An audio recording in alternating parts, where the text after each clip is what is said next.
Мұрат Мөңкеұлы «Үш қиян». Мұрат Мөңкеұлы қазақ халқының суырып салма ақыны, төкпе жырауы болып табылады. Ол отаршылдық заманында қазақ жұртының қаналып, әбден қажыған сәтінде елдің жарасын жамап, қарапайым халықты өлең жырларымен рухтандырып отырған. Ел тәуелсіздігін аңсап, халықтың бүгіні мен кешесін сынай отырып салыстырған. Ал ақынның «Үш қиян» өлеңінде халықтың қара шаңырағы шайқалып, босағасы тари түскендігін қара өлеңінде айқара көрсетіп баяндай білген. Адам пиғылының арамданып, заманның азғандығын ашына сөз етеді. Заманнан заман оралған, дүние шіркін соналған. Адыра қалғыр бұл қоныс, қайырсыз екен, озалтан деген бір шумақ өлеңнің өзінде терең мағына жатыр.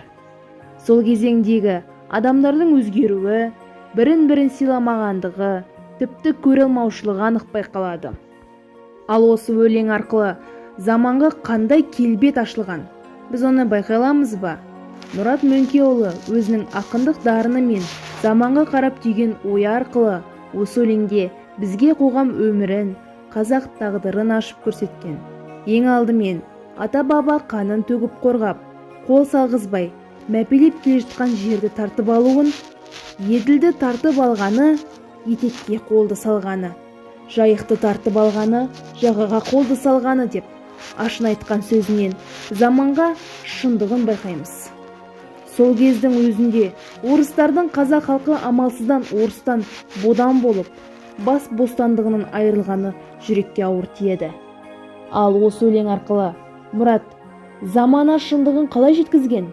Бұл өлең арқылы біз қазақтардың басына өткен қиыншылықтарды қалай көре аламыз? Қазақ халқы ерте заманнан бостандық пен еркіндікті кең дала төсінде жүрген шағын аңсайды. Осының өзі ақынның өлеңіндегі көріністі аңғартады.